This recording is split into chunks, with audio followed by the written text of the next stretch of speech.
Welcome back to another Explainer. Today, we're taking a very clinical, entirely objective look at a highly controversial rule of power. We are going to strip away all the emotion, skip the moral judgments completely, and deconstruct the exact psychological and systematic architecture of why it actually works. Okay, so let's jump right into this pretty shocking premise from Law 7 of the 48 Laws of Power. Get others to do the work for you, but always take the credit. Now, on the surface, that sounds absolutely ruthless, right? It immediately brings up images of backstabbing colleagues and tyrannical bosses. But if we look a little closer, it actually operates as a highly predictable system. It's a machine for extracting leverage and controlling attribution. And honestly, it's a formula playing out every single day in boardrooms, military campaigns, and digital media. I want you to think about the last major product launch, maybe a massive tech announcement, or even a viral digital breakthrough you watched. Now ask yourself, who truly generated the decentralized, granular, day-to-day effort to make that happen, versus who simply stood in the spotlight at the finish line? That gap, the discrepancy between the hands that build and the face that presents, well, that is the literal foundation of this power dynamic. Section 1. The core power mechanism. To really deconstruct this illusion, we first need to look at what each player in the system actually wants. Notice the massive structural conflict between the two main actors here. You've got the invisible worker, the one producing the raw output, and they operate primarily on a fairness incentive. They naturally desire recognition for their hard work. But crucially, they often totally undervalue their strategic positioning. On the flip side, you have the controller, the person allocating the work. They desire maximum output with minimal effort, combined with complete ownership of the final visibility. Basically, they aren't focused on fairness at all. They are entirely focused on optics. So here is the absolute kicker. Social perception yields way more leverage than raw effort. Credit just isn't earned by clocking hours. It's assigned by perception. If you can shape, direct, or even just position yourself at the endpoint of an effort, you can seamlessly attach your name to the final results. Moving on to Section 2, the psychology of credit.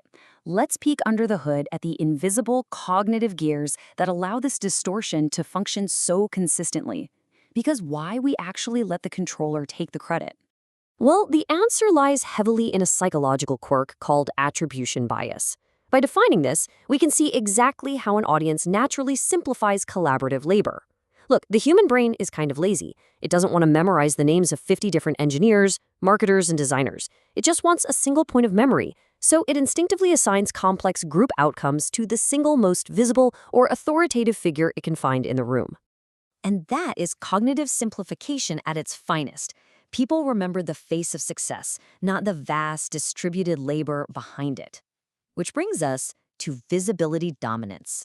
If you just maintain your physical or narrative presence at the exact moment a project crosses the finish line, the audience's memory locks you in as the sole creator. It's almost like a magic trick.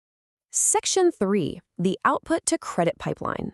Let's shift gears from psychology to systems and map out exactly how raw effort gets compressed into individual reputation. Think of work systems as a multi-step pipeline. You start over at step 1 with effort distribution, lots of people doing the heavy lifting. Then comes coordination, which eventually leads to the outcome. But here is the critical part, steps 4 and 5. Visibility assignment and credit attribution happen right before reputation gain. This pipeline reveals the true control node. Power is maximized when you control the coordination and visibility steps in the middle, rather than just generating the decentralized effort at the start. Section 4. The law in action. To prove just how universal this pipeline is, let's observe it operating across some vastly different professional environments.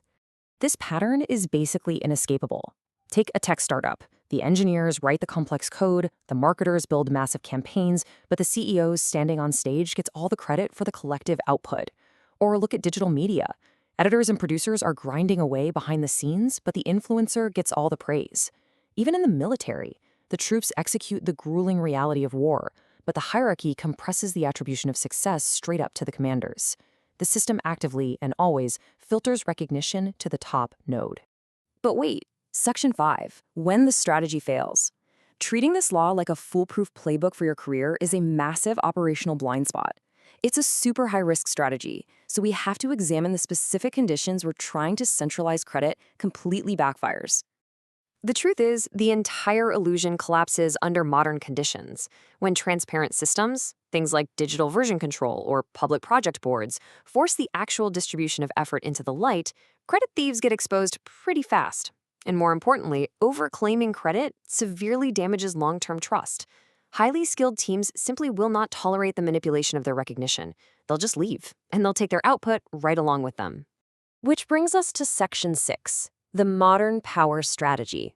Because transparent systems easily break the old ruthless rules of power, we need a reality check. We need a corrected strategy for sustainable influence. Honestly, the strongest modern strategy isn't stealing credit at all.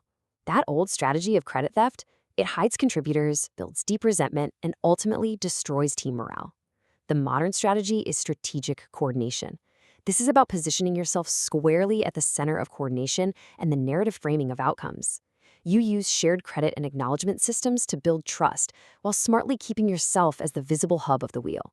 So, if you want to apply this strategically today, focus on coordination roles rather than just being a participant. Ensure you have high visibility during the outcome presentation.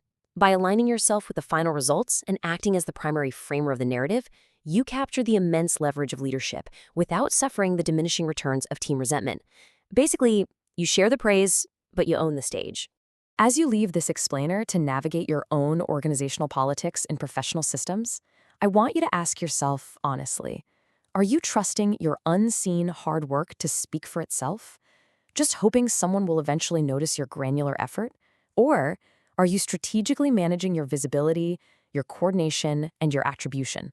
Because in the architecture of influence, the work is really only half the battle.